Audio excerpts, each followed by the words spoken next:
Warahmatullahi wabarakatuh. Waalaikumsalam warahmatullahi wabarakatuh. Alhamdulillahi rabbil alamin. Wassalatu wassalamu ala ashrafil anbiya'i wal mursalin Sayyidina wa maulana Muhammadin wa ala alihi wa sahbihi ajma'in. Amma ba'd. Ayyuhal ikhwa wal akhwat, al-aba wal ummahat, azzani wa azzakumullah. Saudara-saudariku, bapak-bapak dan ibu-ibu yang semoga dimuliakan oleh Allah. Ya, seperti biasa di malam Kamis kita mengkaji hadis-hadis Nabi menggunakan kitab Arba'una Haditsan fit Tarbiyati wal Manhaj, 40 hadis tentang pendidikan dan manhaj. Pada pertemuan sebelumnya kita sudah selesai menyelesaikan hadis pertama, yaitu hadis dari Umar bin Khattab tentang niat, pentingnya niat. Nah, sekarang kita masuk hadis kedua, langsung masuk hadis kedua. Berkata Syekh Dr. Abdul Aziz As-Sanhan hafizahullah ta'ala, al-hadits tsani, hadis kedua. An Abdullah bin Amr ibn al-As radhiyallahu ta'ala anhuma qala Rasulullah sallallahu alaihi wasallam, innal muqsitin 'inda Allahi 'ala manabir min nur an yaminir rahmani 'azza wa jalla wa kilta yadayhi yamin alladzina ya'diluna fi hukmihim wa ahlihim wa ma walu. Hadis riwayat Muslim. Dari Abdullah bin Amr bin Al-As, semoga Allah meridai keduanya. Ia berkata, Rasulullah sallallahu alaihi wasallam bersabda. Jadi hadis ini diriwayatkan oleh sahabat Nabi Abdullah bin Amr bin Al-As, dan dia seorang sahabat Nabi yang banyak menghafal hadis Nabi, sama seperti sahabat Nabi Abu Hurairah. Hanya saja kalau Abu Hurairah menghafal tanpa ditulis, kalau Abdullah bin Amr bin Al-As tulis. Dan tapi walaupun begitu, sama-sama menghafal hadis Abu Hurairah dan Abdullah bin Amr bin Al-As, namun yang paling menonjol adalah Abu Hurairah. Dengan alasan apa? Di ibu kota. Tinggalnya di ibu kota, pusat peradaban. Jadi lebih terkenal kalau seorang tinggal di ibu kota dibandingkan di pelosok.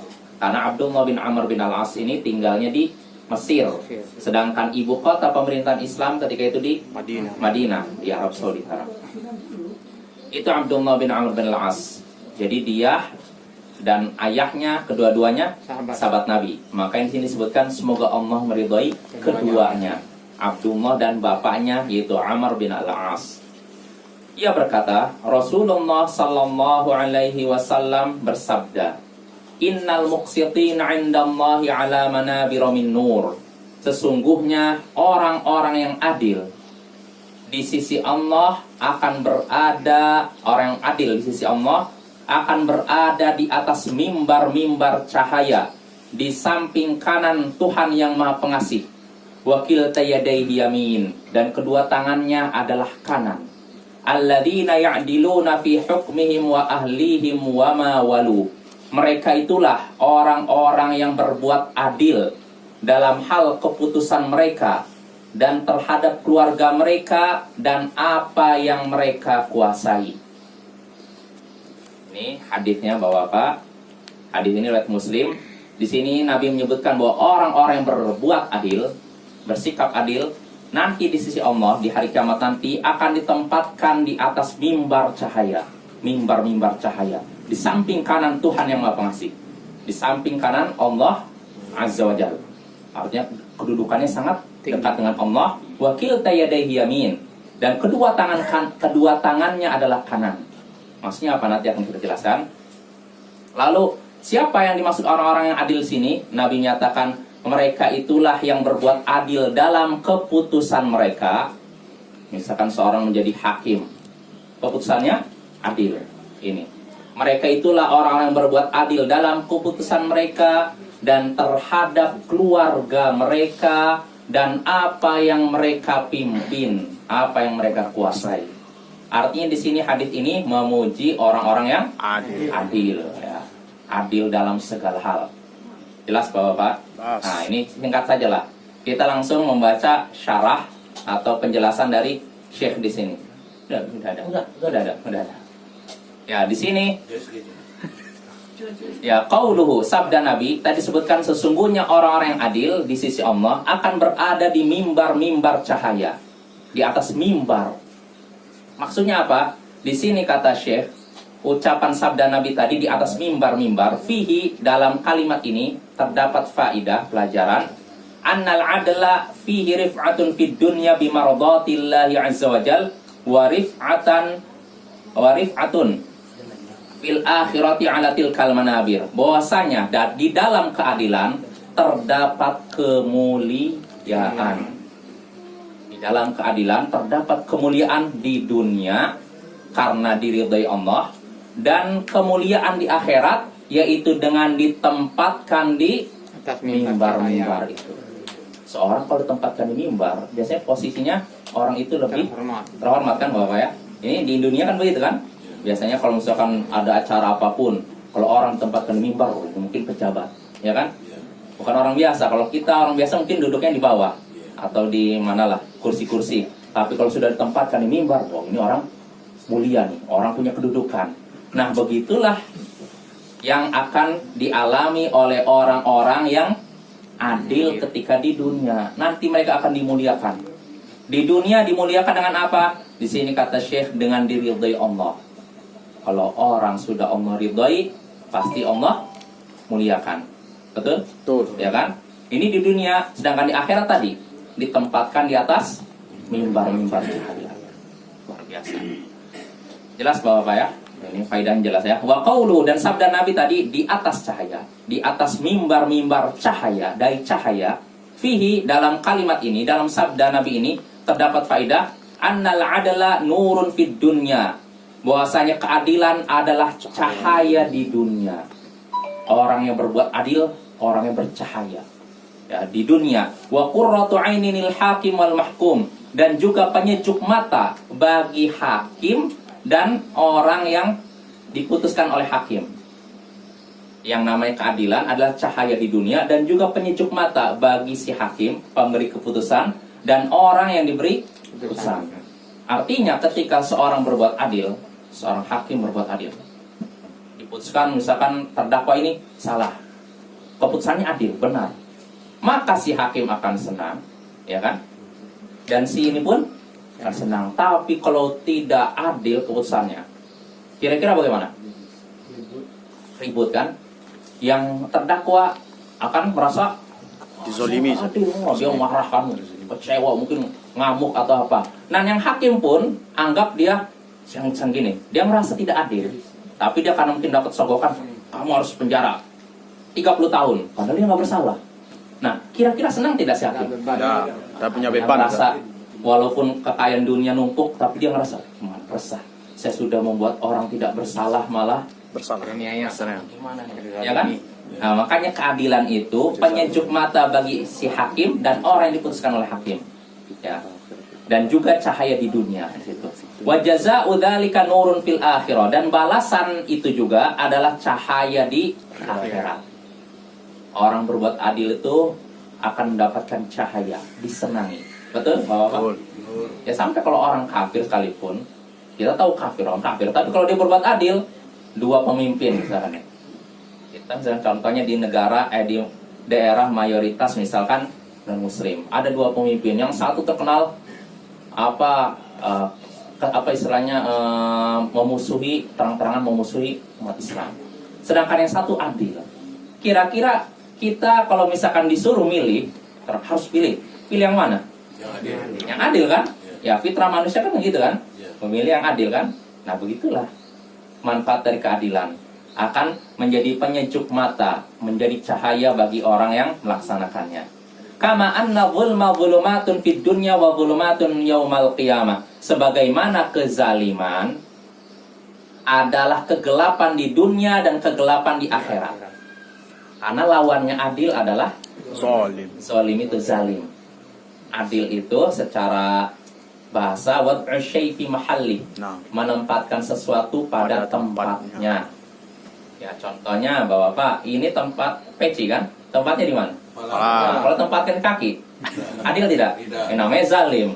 Nah, jadi kalau adil itu menempatkan sesuatu pada tempatnya, begitu juga zalim. Zalim itu menempatkan sesuatu bukan tempatnya. Ketika saya meletakkan songkok atau peci di kaki, adil, Hadir. zalim berarti kan? Ya. Nah itulah ya. Kalau seorang menempatkan sesuatu bahkan bukan pada tempatnya, pasti dia merasa apa? Kurang pas rasanya gimana ya? Ya kan? Itu dalam masalah peletakan peci, pakaian dan semacamnya.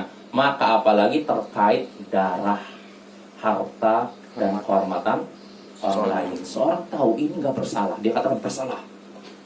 Atau seorang tahu, seorang hakim penguasa tahu bahwa orang ini bersalah, tapi dia akan keluarkan dia, bebaskan dia dari apa tuduhan. Nah ini akan membuat hatinya gelap, hatinya merasa resah. Ya, ini namanya kezaliman Bapak ya. Nggak akan ada orang yang berbuat zalim tenang Bapak. Walaupun dia punya backing banyak, tetap saja hatinya begini, gelisah ya. Maka kita jangan berbuat zalim kepada siapapun. Kalaupun ada orang yang berbuat zalim kepada kita, membuat berdusta atas nama kita, fitnah, ya kita nggak usah niru mereka. Karena buah dari perbuatan mereka akan mereka sendiri. Jadi kalau ada orang berdusta atas nama kita, kita jangan balasnya dengan berdusta juga. Dalam Islam nggak seperti itu. Biarkan kalau mereka berdusta atas nama kita, kita tetap jujur. Kita nggak mau berdusta atas nama mereka. Kalau mereka memfitnah kita, maka kita jangan memfitnah mereka. Ya, kita jangan jadi orang bodoh. Ya kan orang bodoh begitu kan, selalu membalas dengan yang lebih parah. Kalau kita yang sudah belajar berilmu nggak seperti itu. Kalaupun membalas, balas dengan balasan yang setimpal, bukan lebih parah. Jelas Bapak-bapak? Ya, itu tentang ini keadilan ya. Jadi keadilan adalah cahaya di dunia dan penyejuk mata bagi siapapun di dunia dan akhirat, sedangkan kezaliman adalah kegelapan di dunia dan Di akhirat. Ya, sebagaimana dalam hadis sebutkan hal ini, Syekh ketika menyebutkan ini berdasarkan hadis. Hadis dalam Sahih Muslim dari sahabat Jabir, Nabi sallallahu alaihi wasallam bersabda, "Ittaqul zulm." Hati-hatilah dari kezaliman, kezaliman. Kenapa? Fa inna zulma zulumatun yaumal qiyamah. Karena kezaliman adalah kegelapan di hari kiamat. Ya, jadi kegelapan. Jadi nanti dia akan merasa tidak tenang di dunia dan akhirat. Nah, itu maksud faidah yang bisa kita petik dari sabda Nabi tadi. Sesungguhnya orang-orang yang adil di sisi Allah akan berada di atas mimbar Cahaya. Ya. Lalu di sini kata Syekh, wa qaulu dan sabda Nabi tadi, wakil tayadai yamin, dan kedua tangan kanannya adalah kanan. Kedua tangannya adalah kanan. Kedua tangannya adalah kanan. Tangannya siapa? Allah. Allah. Ya. Fihi dalam kalimat ini, dalam sabda Nabi ini, itsbatul yadain lillah, terdapat penetapan dua tangan bagi Allah, wa anna kiltaihima yamin, dan kedua-duanya adalah kanan. Mana nih kedua tangannya kanan? Ya udah, kita iman saja. Ya, jadi inilah hadis Nabi. Jadi ahlus sunnah wal jamaah, bapak-bapak dan ibu, ini memang pembahasan sifat, masalah asma sifat Allah itu terlalu tinggi bang. Cuman karena hadisnya kebetulan ada di sini, ya gimana lagi? Pengennya sih tunda, nanti kalau kita udah belajar ini, selesai kita tauhid, bolehlah ini. Cuman karena hadisnya ada di urutan kedua, ya mau nggak mau dijelaskan kan? Karena manhaj. Iya, manhaj nggak apa-apa lah. Artinya begini Bapak, keyakinan ahlus sunnah wal jamaah menetapkan sifat Allah sebagaimana Allah tetapkan, tanpa dibelokkan maknanya, dan tanpa ditolak, dan tanpa diserupakan dengan sifat makhluk. Allah sebutkan dalam hadis ini, dalam Al-Quran, ketika orang-orang Yahudi menyatakan apa, yadullahi maglulah, tangan Allah itu terbelenggu, maka Allah bantah mereka, qullat aydihim, justru tangan mereka lah yang terbelenggu, bal yadahu mabsuutatan, akan tapi kedua tangannya terbentang. Kedua tangan siapa? Allah. Allah. Ini menunjukkan Allah memiliki tangan. Loh, seperti apa tangannya? Kita nggak tahu. Seperti apa maksudnya? Mirip ini nggak bisa juga. Kita katakan Allah memiliki tangan, adapun tangannya seperti apa? Serahkan kepada Allah. Kenapa kita tidak bisa menentukan? Belum pernah kita Kita lihat. nggak pernah melihat Allah. Kalau saya pernah lihat Allah, saya bisa tentukan nih bahwa seperti ini. Tapi karena kita belum pernah melihat Allah, maka kita cukup yakini lafalnya dan maknanya. Adapun hakikat sebenarnya serahkan kepada Allah. seperti apa tangannya, serahkan pada Allah. Yang jelas ini disebutkan dalam Al-Quran dan disebutkan dalam hadis Nabi bahwa Allah memiliki kedua tangan. Dan inilah keyakinan Ahlus Sunnah wal Jamaah. Makanya beberapa imam mazhab seperti Imam Abu Hanifah di dalam kitab beliau yang masyhur Al-Fiqhul Akbar, beliau menyebutkan sifat ini. Walahu yadun wajhun wa nafsun kama dzakarahum Allah Ta'ala. Dia Allah memiliki tangan, wajah dan diri sebagaimana Allah sebutkan dalam Al-Quran. Dan ini juga yang disebutkan oleh Imam Asy-Syafi'i dalam Juz' al-I'tiqad yang diriwayatkan oleh Abu Thalib Al-Ishari. Beliau juga menyatakan seperti itu, bahwa Allah memiliki tangan, dan beliau menyebutkan ayatnya yang tadi sudah saya sebutkan. Jadi inilah keyakinan Ahlus Sunnah wal Jamaah bahwa Allah memiliki kedua tangan. Namun kita tetapkan lafalnya dan maknanya. Adapun hakikat sebenarnya serahkan kepada Allah. Tidak kita belokkan maknanya menjadi kekuasaan seperti orang Mu'tazilah dan orang Asy'ariyah. Dan tidak kita tolak juga seperti orang Jahmiyah. Kita katakan Allah memiliki tangan, adapun tangannya seperti apa serahkan kepada Allah. Jelas bahwa. Namun yang jadi mungkin masalah di sini disebutkan kedua tangannya kanan. Kedua tangan Allah kanan. Maksudnya apa? Seperti itu, Ustaz. Seperti itu. Ya, seperti itulah gitu ya. Seperti itu. Ya, lebih selamat yang begitu. Namun para ulama memberikan penjelasan. Karena yamin ini Bapak-bapak bisa artinya kanan, bisa artinya datul yumn, yang memiliki kebaikan. Makanya para ulama Ahlussunnah dalam hal ini ada beda pendapat. Mereka sepakat Allah memiliki dua tangan. Adapun apakah Allah memiliki kedua tangannya adalah kanan semua? Ini ada beda penafsiran. Sebagian ulama menyatakan, ya kanan, kedua tangan Allah kanan. Berarti kirinya gimana? Ya pokoknya kanan. Nggak usah dipertanyakan. Ini pendapat pertama. Sedangkan pendapat kedua, kata mereka maksud kanan di sini artinya dzatul yumn, yang memiliki kebaikan. Artinya dua tangan Allah kedua-duanya baik. Nah gitu. Jelas Bapak? Jadi ada yang berpendapat Allah memiliki dua tangan dan dua tangannya kanan. Dan ada yang menyatakan Allah memiliki dua tangan dan kedua-dua tangannya baik. Ini ada dua pendapat di kalangan Ahlus Sunnah wal Jamaah. Tapi semuanya sepakat bahwa Allah memiliki dua tangan. Jelas Bapak? Nah, ada pun Syekh di sini, Syekh Abdul Aziz Sadhan, beliau termasuk yang berpendapat bahwa kedua tangan Allah dua-duanya kanan. Ya. Jadi yamin ini bisa diartikan gini Bapak nih. Kalau saya ingin memperjelas ya. Bisa diartikan gini. Kalau bagi ulama yang berpendapat dua tangan Allah adalah kanan, nerjemahkannya berarti begini.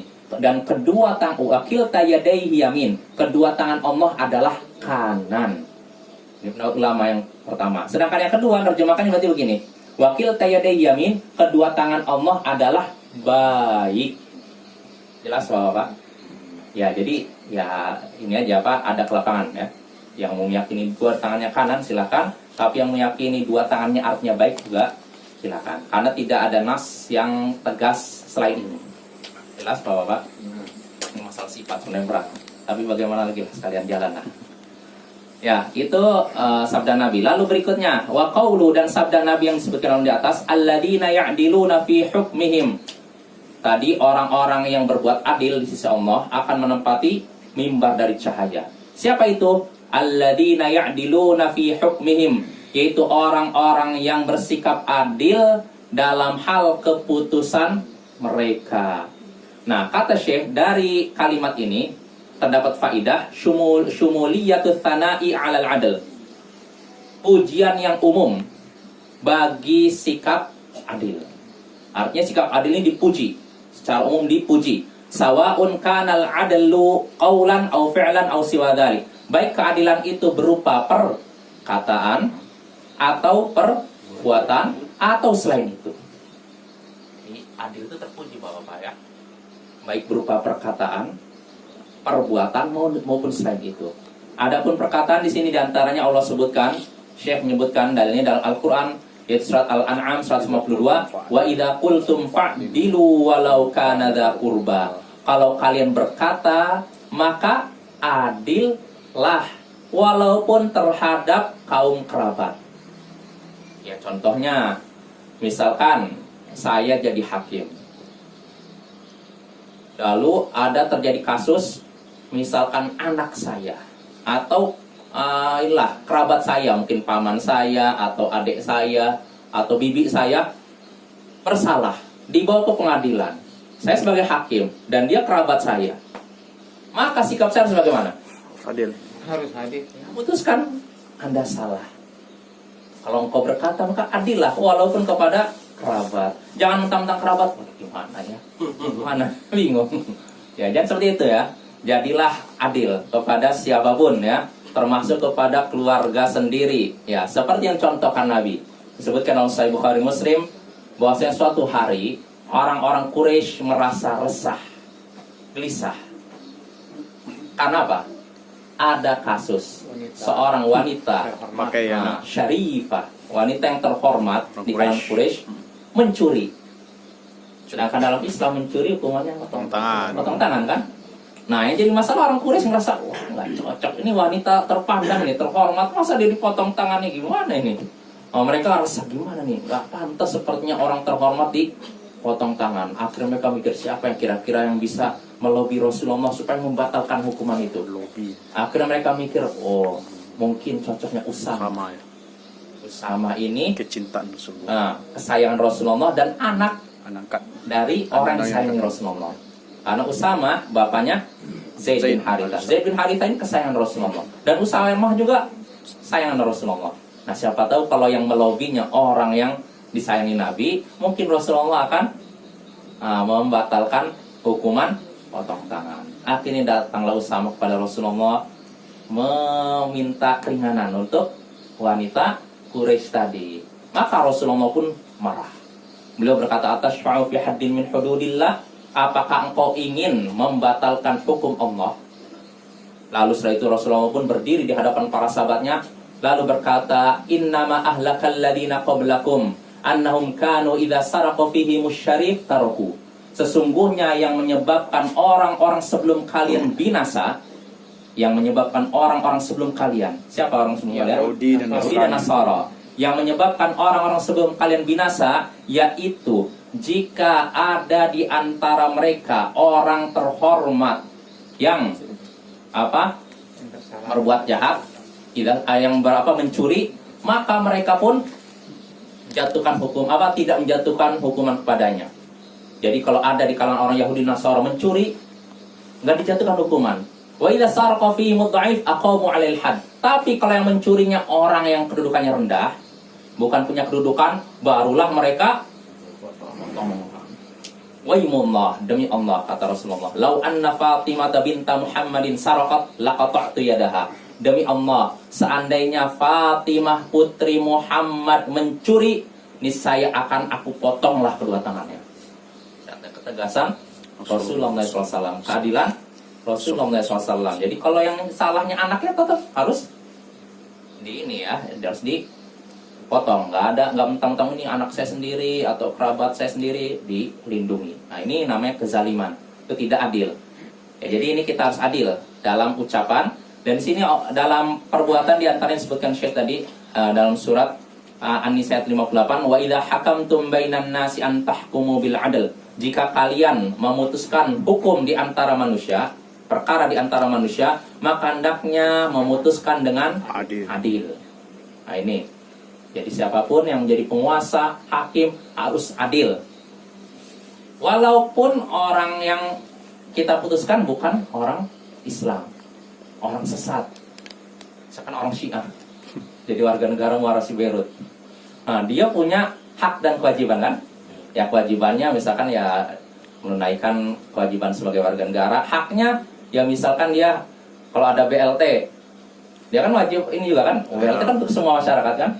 Nah, dia berhak dapat BLT. Tapi kebetulan saya jadi kepala desa, orang Syiah, sekali dia dapat BLT. Nah, akhirnya saya tahan. Boleh tidak BLT-nya gitu? Nggak boleh. Ya, Syekh bin Baz pernah ditanya oleh seorang guru di Arab Saudi. Ya, Syekh, apa pendapatmu? Jadi kami ini guru di Arab Saudi ini, dan murid kami ada yang Syiah. Dan memang Syiah ada juga di Arab Saudi, tapi tidak kuat, tidak berani terang-terangan. Mereka maksudnya tidak berani menampakkan saya Syiah. Mereka menyembunyikan diri. Tapi ada juga yang nampak tapi nggak berani menentang pemerintah. Karena kalau berani menentang pemerintah ya sudah, habisi. Nah, jadi kata guru ini, kami mengajar beberapa murid di sekolah, dan di antara murid itu ada orang Syiah. Dan orang Syiahnya berprestasi ya Syekh. Ya dalam kelas berprestasi ini. Jadi gimana nih Syekh? Saya harus ngasih ngasih nilai tinggi atau gimana? Kata Syekh bin Baz tetap harus berbuat adil. Artinya kalau dia berprestasi ya sudah kasih nilai yang tinggi. Nah, tapi kalau misalnya yang nilainya rendah Ahlus Sunnah, ya kasih nilai yang rendah. Jangan mentang-mentang oh ini ahli bid'ah udah nilainya rendah aja lah. Atau jangan naik kelas lah. Nggak boleh begitu. Tetap diberikan hak dia. Harus berbuat adil kepada siapapun. I'dilu huwa aqrabu littaqwa. Berbuat adillah, karena adil itu lebih dekat kepada ketakwaan. Ya, kalau kita mau adil, kalau kita mau dianggap bertakwa dan dekat pada ketakwaan, hendaknya berbuat adil. Ya. Jelas Bapak-bapak? Ya, ini orang-orang, jadi orang yang akan menempati tempat mimbar-mimbar di atas cahaya, yaitu orang yang berbuat adil dalam keputusan mereka. Wa ahlihim, dan juga keluarga mereka. Ya, keluarga mereka. Nah, fihi, dari hadis ini, dari sabda Nabi ini terdapat faidah umumul adl ma'a kulli ahad. Umumnya adil itu berlaku umum kepada siapapun. Ada siapapun. Fa idza lazimal adlu ma'a ahlihi ma'anna law fadlan 'alaihim famin babi aula an ya'dila ma'a ghairihim minal muslimin. Jika diwajibkan adil kepada keluarganya, padahal dia punya istilahnya jasa terhadap mereka, maka lebih pantas lagi berbuat adil kepada kaum muslimin selain mereka, selain keluarga. Saya ulangi lagi, jika wajib berbuat adil kepada keluarga, padahal dia punya jasa terhadap mereka. Seorang suami punya jasa tidak terhadap istri, punya jasa tidak terhadap anak, ya kan? Nah, kalau sama orang yang artinya dia punya jasa, orang lain hutang jasa kepada dia saja, dia harus berbuat adil, apalagi kepada orang yang tidak punya hutang jasa kepada kita. Kita harus lebih berbuat adil. Jelas bahwa maksudnya, ya kan? Ya, ini tetap apalagi kepada orang yang tidak berhutang jasa pada kita. Tentu kita harus lebih adil lagi dengan kaum muslimin selain keluarga kita, bal hattal kafirin, bahkan sampai sekalipun orang-orang kafir, kita tetap harus berlaku adil. Ya. Qala sallallahu alaihi wasallam, Nabi sallallahu alaihi wasallam bersabda, ittaqu da'watal mazlum. Hati-hatilah dari doa orang yang terzalimi. Wa in kana kafira, walaupun dia orang kafir. Ya, jadi jangan mentang-mentang orang kafir kita zalim dia. Enggak boleh. Hati-hati. Ya, jangan hati-hatilah kalian dari doa orang yang terzalimi walaupun dia kafir. Fa innahu laisa duna hijab, karena tidak ada pembatas antara doanya dengan Allah. Artinya doanya kabulkan oleh Allah walaupun kafir. Hati-hati. Kita punya siapapun anak buah atau siapapun, kita zalimi dia tanpa alasan yang dibenarkan, kita menzalimi dia. Maka kalau dia berdoa, ya Allah binasakanlah dia, ya Allah, bisa ini kabulkan oleh Allah. Ya Allah celakakanlah anak istrinya, bisa itu Allah kabulkan. Maka nggak boleh kita berbuat zalim kepada siapapun, Bapak. Ya, kita kembali lagi ke masalah yang sekarang kita alami. Misalkan ada satu pihak menzalimi kita, maka kita jangan menzalimi mereka. Kalau mereka memfitnah kita, kita jangan memfitnah mereka. Biarkan kezaliman mereka tanggung sendiri. Saat misalnya gini, kan orang ada berbuat zalim kepada kita kan. Kemudian kita doanya itu bukan doakan dia. Kita doa yang lain kepada Allah. Misalnya, ya Allah, kayakanlah saya, misalnya gitu kan. Kan terzalimi kan. Itu masuk enggak, Sar? Alam ya, konteksnya itu mendoakan itu maksudnya, orang dizalimi. Saya tanya dulu, Kak. Iya. Saya termasuk mungkin apakah itu termasuk kezaliman ataupun tidak. Iya. Contoh saya dagang, ya kan? Biasanya dalam dagang ya, contoh kan harga satu barang contohnya 1.000 kan? Iya. Orang umum 1.000. Tahu-tahu ada teman saya dia beli kan, saya jual 900. Apa itu termasuk zalim juga tuh kan? Yang jual 900 Ya kan adil istilahnya kan? Tak menyamarkan harga, beda harga. Oh, maksudnya harga kan? Pak Ismail jual 1.000, dia 900. Ya, Jatuhkan kebetulan harga. ada saudara saya kan, yang beli. Saya jual 900. apakah itu juga termasuk zalim kira-kira? Wah, kalau jual beli enggak lah. Beda. Sesama pedagang bukan? Maksudnya sesama pedagang. Enggak sama keluarga itu. Enggak masalah itu. Enggak apa-apa, enggak apa-apa. Sama pembeli. Itu enggak masalah. Jangankan dijual dikasihkan aja boleh. Kasih aja boleh. Datang kita ke kedai Pak Is kan. Datang kita kan. Kalau bagus ya. Kita datang ke tempat Pak Ji. Mau beli, bawa aja lah. Enggak salah, malah terpuji itu. Itu luar biasa itu. Oh, ya. Nggak zalim itu, malah terpuji itu. Lalu saat konteks orang kafir yang dizalimi tadi saat dia dizalimi, dia kafir, dia kan doakan ke Allah. Ya tetap. Artinya siapa? Maksudnya orang kafir ahli kitab.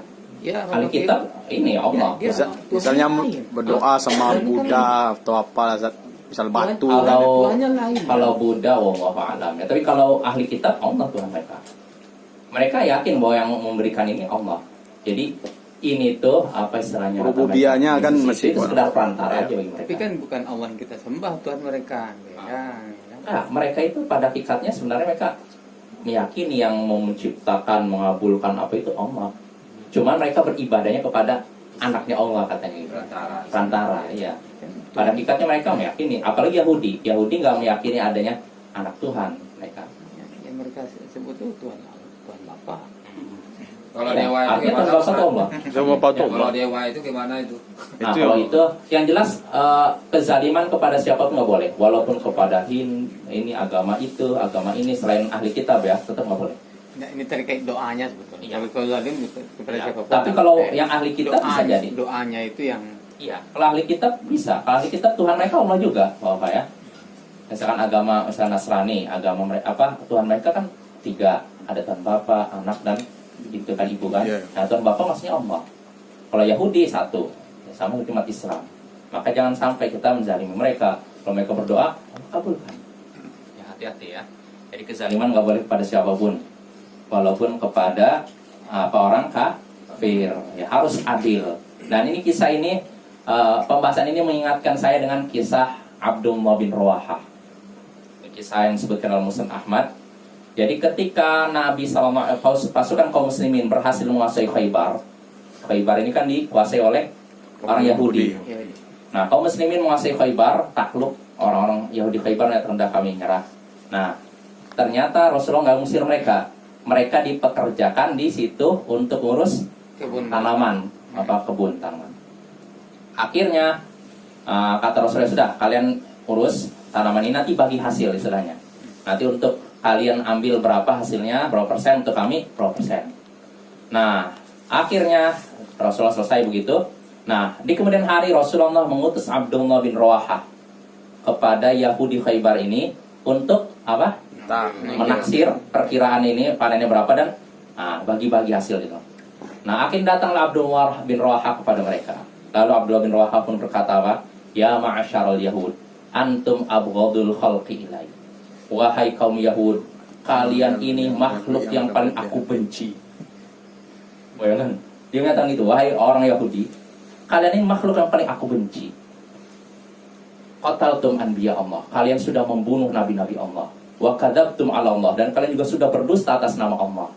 Wa laysa yahmiluni bughdi iyyakum an ahifa alaikum. Namun kebencianku kepada kalian tidak mendorongku untuk berbuat curang kepada kalian. Jelas Bapak? Yeah. Jadi kalian ini makhluk yang paling aku benci demi Allah gitu. Tapi kebencianku kepada kalian tidak mendorongku untuk berbuat curang kepada kalian. Qad kharastu 20 alfa wasqin min tamar. Sudah aku perkirakan hasil panen ini, maka hasilnya sekitar 20.000 wasak kurma.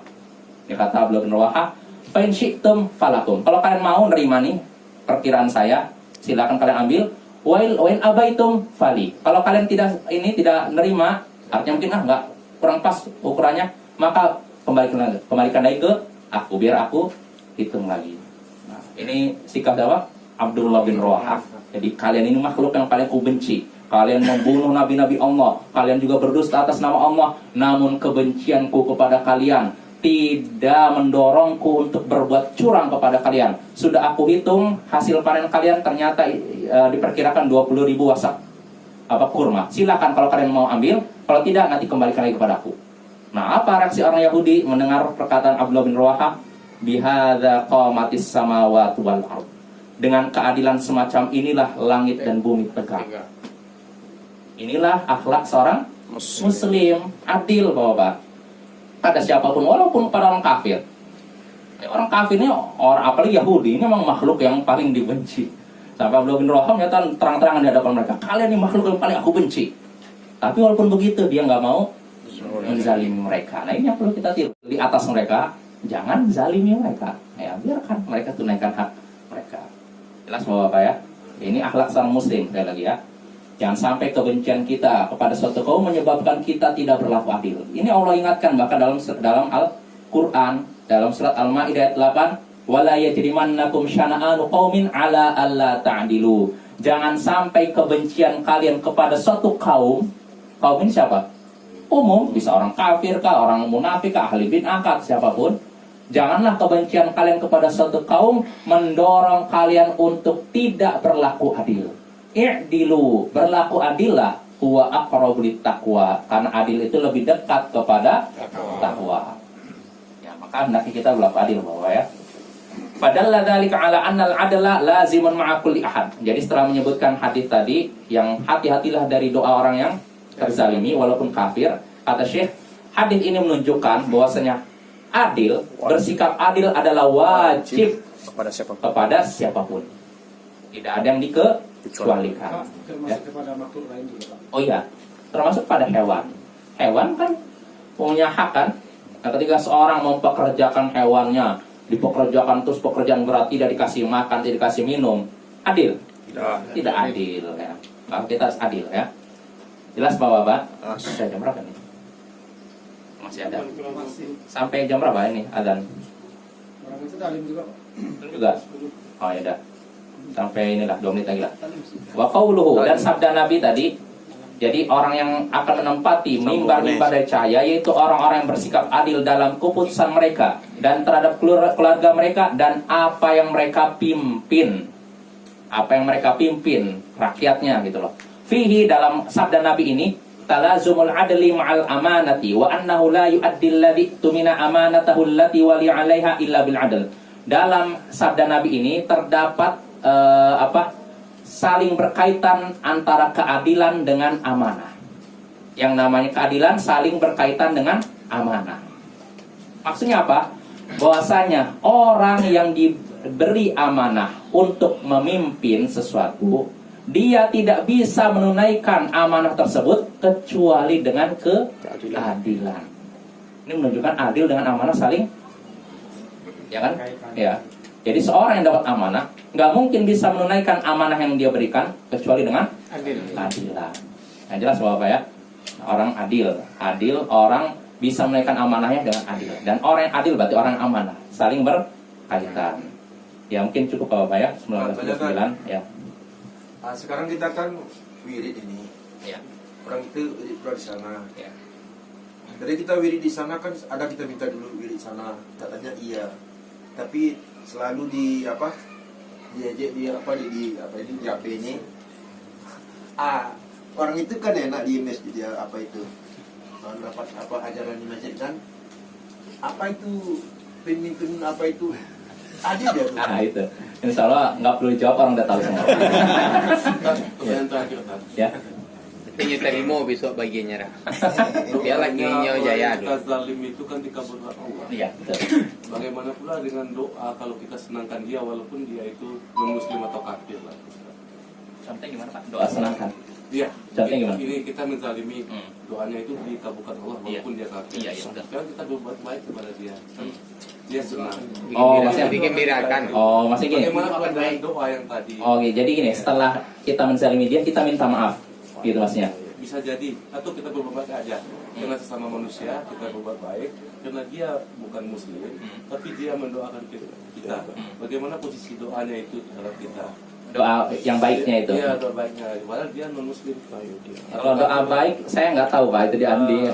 Yang Tapi, zalimi itu ya. kalau memang dia doanya ikhlas kepada Allah, ada kemungkinan karena orang musyrik dulu di zaman jahiliyah dulu mereka wa idza ghasyahum maujun kabulali da'u Allah mukhlishina lahuddin. Kalau mereka naik kapal lalu digoncang ombak, mereka berdoa dengan ikhlas pada Allah. Ya Allah, mereka lupa dengan Lata, Uzza, orang-orang berhala lupa. Ya Allah, selamatkanlah kami. Allah selamatkan. Nah. Wa idza falamma najjahum ilal barri idza hum yusyrikun. Tapi kalau sudah nyampe daratan, sudah selamat, mereka menyekutukan Allah lagi. Manggilnya bukan Allah saja, ya Lata, Uzza. Jadi ketika di atas kapal mereka ikhlas doa kepada Allah, Allah kabulkan. Setelah nyampe daratan mereka lupa Allah, berbuat syirik lagi. Artinya apa? Kalau seorang musyrik saja Bapak-bapak, perhatikan nih. Kalau seorang musyrik berdoa kepada Allah dengan ikhlas saja, Allah kabulkan. Apalagi muwahhid, apalagi orang yang mengesahkan Allah seperti kita. Kalau kita berdoa ikhlas kepada Allah, berarti kabulkan tidak? Kabulkan. Maka tadi kalau orang kafir tadi memang berdoanya kepada Allah, bukan kepada itu, misalnya Tuhan itu, maka saya kabulkan. Artinya ya ini peringatan bagi kita semua, jangan berlaku zalim kepada siapapun. Kalau terlanjur berbuat zalim, minta maaf, gak usah malu. Nah, insya Allah ketika kita minta maaf, nggak akan menurunkan harga diri kita, Bapak-bapak. Justru kalau kita salah minta maaf, orang malah menghargai kita. Ini berarti orang ini benar-benar akhlaknya bagus, Sportif. iya sportif. Ya. Memaafkan, minta maaf atau memaafkan. Memaafkan juga nggak akan bikin harga diri kita jatuh. Ya sebagai contoh nih, saya kontemporer yang sekarang terjadi nih. Direbutnya ibu kota Kabul oleh Taliban kan. Dulu Taliban kan digulingkan, mereka udah menguasai pemerintahan dari 96 sampai 2001. Digulingkan oleh Amerika, lalu dibikin pemerintahan boneka. Nah, selama ini Taliban kan ditekan sana sini. Amerika sama pemerintah Afghanistan ini kan diburu. Nah, sekarang Taliban menguasai ibu kota Kabul. Dan solid. Sebenarnya mereka sanggup untuk membantai orang-orang yang selama ini musuh kan, tapi dimaafkan. Nah, dengan memaafkan itu malah orang jadi simpati. Ya kan, Bapak? Ya, Nah, gitu.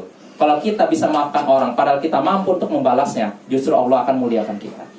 Sebutkan dalam Sahih Muslim, Nabi SAW sabda, "Wa ma zadallahu bi'afwin illa 'izzan."